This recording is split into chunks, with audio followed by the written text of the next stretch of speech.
Às vezes a gente tem que colocar na nossa cabeça por partes, né? Porque se a gente ficar pensando muito lá na frente, a gente não faz nem o agora. E é essa que é a dificuldade de escolher. A dificuldade não é nem escolher o nicho, mas é você achar que essa escolha ela tem que ser eterna também. Tem que ser sustentável, E às né? vezes é só experimentar. Ah, eu quero começar a criar conteúdo na internet.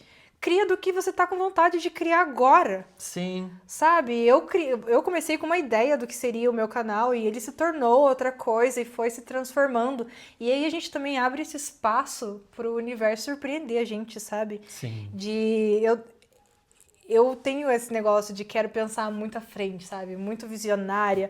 E aí eu já abro o negócio, eu já quero que ele seja, meu Deus, eu comecei um podcast, eu quero que seja o melhor podcast do mundo, eu quero que coloquem num satélite e mandem para conversar com outros planetas e seres extraterrestres de tão bom e perfeito que é esse podcast, entendeu? E aí calma. Sim. Né? Vamos com mais tranquilidade, com menos sede ao pote, vamos viver o momento. E acho que até pra isso se sustentar mais a longo prazo, né? É. Porque senão, às vezes, foi até um negócio que eu vi esses tempos, que eu acabo tendo um pouco isso, de querer contar as coisas pras pessoas antes de delas Perfeito. acontecerem. E isso é porque a explicação é que a gente sente como se a gente já tivesse realizado aquilo. Gasta energia, né? E aí acaba que, na hora de ir lá e fazer mesmo, aí eu já, na minha cabeça, como eu já tive essa sensação de falar pra pessoa, já tive essa dopamina de como se eu já tivesse feito, e aí acaba que eu nunca faço. Então, acho que até nesse quesito de querer pensar muito na frente, o que eu vou fazer, nanana, calma, o que é agora? Sabe? Vamos por partes. E é muito difícil também isso. É. Porque, por exemplo, esse novo canal, né? É uma coisa que eu já fico pensando, tá, e o que eu vou fazer se der muito certo? Será que eu vou mudar de casa? Mona, você começou ontem, sabe? Aí eu falo assim pra mim, olha tua conta bancária, se manca, aqui se mudar de casa, sabe? E a gente tem que colocar um pouquinho o pé no chão, às vezes. Vai com calma, né? Vai Porque com senão as calma. coisas não sustenta, sabe? Também há tanto tempo. E principalmente também esse negócio de FOMO, de que hoje em dia, hoje algo é muito legal. Amanhã já não é mais novidade, não é mais tão legal, quero fazer outra coisa. É bom, porque a gente acaba se descobrindo em muita coisa. Eu mesmo, é o que eu falei, comecei, já fiz de tudo nessa internet, se você for procurar.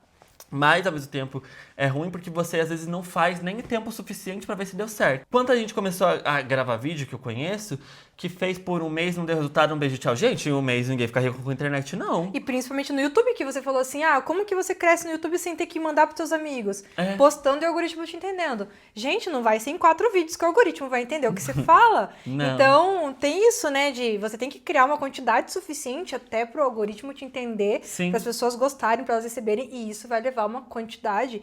E a gente, é como se plantasse uma sementinha e ela começa a criar, porque uma planta, antes de você começar a ver ela por fora, ela cresceu muito em raiz na parte não visível. Sim. E aí, quando ela começa a brotar, você, demorou muito, pá! É. Mas até pra gente nascer, a gente fica 9 meses na barriga, né? Então, por que a gente Sim. não dá tempo ao tempo? E internet é paciência.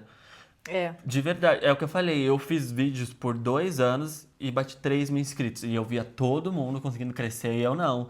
Quando eu fui de 3 mil pra 1 milhão em um ano. Então, tipo assim, depois de... Não foi, porque dei sorte, foi. Não, foi porque o YouTube acho que entendeu. Vamos lá dar uma chance pro coitado também. Tá ali há tanto tempo ralando. E a mesma coisa você. Tipo, você começou, você, de fato, já deu uma crescida já desde o começo. Mas o seu boom de verdade também veio meio que de uma vez, né? Foi tipo assim, 1 milhão, 2 milhões, nananana. Então, tipo assim, tem que entender isso também. Não é se você tem 7 milhões, você começou com 7 milhões. Ninguém começa com 7 milhões. E eu quero aproveitar que você me trouxe essa observação para contar uma coisa para vocês que eu acho que eu nunca contei direito na internet, que o primeiro kit de maquiagem, que foi um vídeo que trouxe uma grande virada na minha vida, porque eu lembro que a gente fazia teatro juntos e eu tava num dos piores momentos antes de estourar na internet, que eu chorava pro Léo e falava, Léo do céu, eu quero desistir, eu não aguento mais, eu tô publicando e nada vai, nada flui, e nessa de tentar, e já faziam anos que a gente tava criando conteúdo, né? E a quem investia muito financeiramente, né? Tipo, você já tinha estúdio, já tinha equipamento. Então, eu acho que tinha essa cobrança também, né? De, tipo, precisa começar a se pagar isso aqui. Sim. E aí eu falei pra ele, a gente combinou de gravar uma collab. do kit de maquiagem que, vamos fazer, o Léo que deu ideia, inclusive. É que eu fazia um vídeo que era um pouco cancelável, até hoje em dia eu não poderia fazer, que era 10 dicas que todo pobre deveria saber. E aí eu falei... Eu também fiz uns deles. Mas era outra época, a gente não tinha noção, a gente era muito novinho. E aí eu falei, amiga, e aí eu pensei, nessa de ver, né, o que fazer, de dica pra pobre, eu pensei, que pesado. Aí eu era também, sou ainda, tá? Mas enfim, aí eu falei, amiga, vamos fazer um que você ensina o povo a fazer maquiagem em casa, porque eu não posso fazer, porque eu sou menino, não usava maquiagem. Poder eu podia, mas não usava maquiagem. E aí, só que tipo assim, mas eu não tive o nome da ideia kit de maquiagem, não. Então eu acho que foi um feeling de eu falar pra você fazer isso e você bolar uma estratégia muito boa em cima disso, que virou um fenômeno, E deu boa, né? vamos fazer outro, Sim. vamos fazer outro e fiz 40. Deu Até 40. hoje o pessoal me conhece por causa disso. Sim, não, tanto Então, que... do nada, a vida surpreende a gente com algo aleatório. E às vezes é bem nesse momento que você tá prestes a querer desistir também. Tudo. Mas você tem que... É por isso que é importante a gente não desistir quando a gente tá perto da colheita. Sim, muito. E assim, e às vezes, eu acho que a gente precisa muito entender isso, que a internet ela não é também só uma subida, sabe? Então eu acho que eu não tinha essa consciência quando eu era novo, porque eu pensei, tô dando certo, tá pronto pro resto da vida. Era assim que eu pensava.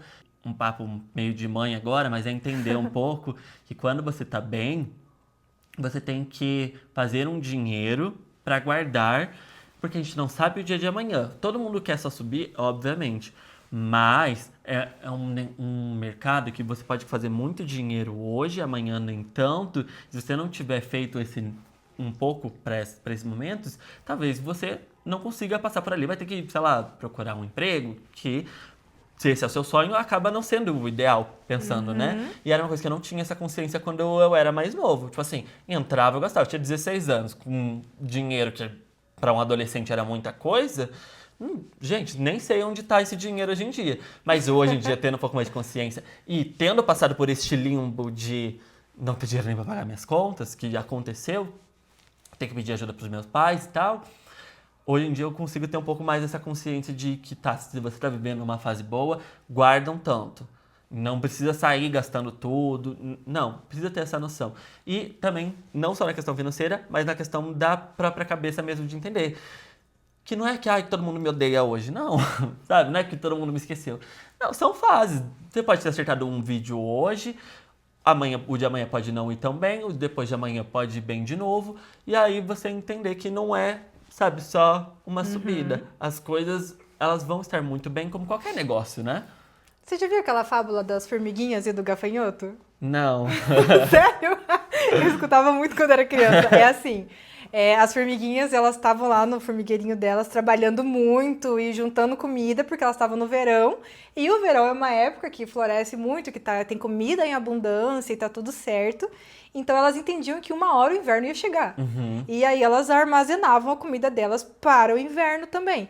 E tinha um gafanhoto que ele era folgadão. Ele só queria comer a comidinha e tocar violão o dia inteiro. Ele ficava lá na beirinha tirando sarro das formiguinhas que estavam guardando comida. Tipo, ai, que coisa besta, olha tanta comida que a gente tem. E elas, guarda comida, você também, senão você vai se lascar no inverno. E ele, né, que nada, que nada, que nada. E aí quando chega no inverno, o gafanhoto fica sem comida.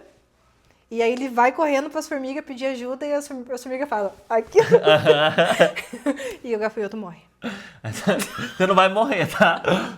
Mas é tipo isso. Mas a criação de conteúdo também é assim. Existem os verões e existem os invernos. E é importante. E também não colocar todos os seus ganhos numa cesta só.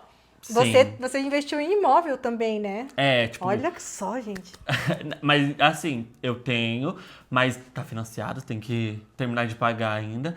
Mas foi uma coisa, sei lá, que aconteceu ano passado. Não foi algo que eu fiz naquela época. Eu penso muito que, tipo, o que eu deveria ter feito naquela época era ter feito isso pra ter rendido de algo. Porque depois que passou o verão e chegou o inverno, eu não tinha nada. Você era o gafanhoto, coitadinho. Eu era, exato. E aí? E tipo assim, gente, 16 anos, ganhando muito bem, morando com os pais, a gente tinha que dar um dinheiro pra nada em casa. Tipo, o que eu fiz? Sabe? Não sei, eu realmente não sei. Mas dessa vez que eu estou com um canal novo, eu ainda estou morando com os meus pais, então eu não tenho uma despesa fixa alta, né? Eu estou tendo um pouco mais dessa noção de guardar para o amanhã, porque a gente não sabe. E eu acho, vendo que os meus pais também têm empresa, é meio que qualquer negócio é assim, sabe? Não é só a questão de conteúdo. Até se você for funcionário público, você tem que fazer uma poupancinha ali e guardar dinheiro, porque nunca se sabe. Nunca- Imagina Sim, a gente empreendendo, né? exatamente. É meio que sobre empreendedorismo no geral, não só sobre a criação de conteúdo, né? Você tem que pensar no dia de amanhã. A mesma coisa com uma loja que pode ir muito bem em dezembro, que tá todo mundo gastando, em janeiro não. É a mesma coisa com a gente. Então, se tá no mês bom, tem que dar uma guardada, porque a gente não sabe o de amanhã. Mesmo que você venda curso, mesmo que você viva de monetização, mesmo que viva de publicidade. Acho que em todos os sentidos. Precisa ter um pouco esse pé no chão. Porque você pode ver muito dinheiro entrando, mas daqui a um ano, será que ainda vai estar? Talvez um dia pare de entrar por aqui, porque a internet é muito doida. E aí, parou de entrar, vou fazer o quê? Eu tenho um dinheiro para fazer alguma coisa, né? Você poder saber realmente, quero abrir alguma coisa, ou eu tenho, sei lá, uns 6 meses de vida pago para não ter que ficar desesperado, porque também tem isso, não é porque, tá dando ruim, vou largar tudo. Não, eu acho que ainda exige um insistir por um tempo, como qualquer negócio, né? Continuar tentando. Tem um fundo de emergência. Gente, eu aprendi isso depois de passar pela emergência e não ter o fundo. Agora eu tô entendendo que precisa ter um fundo de emergência.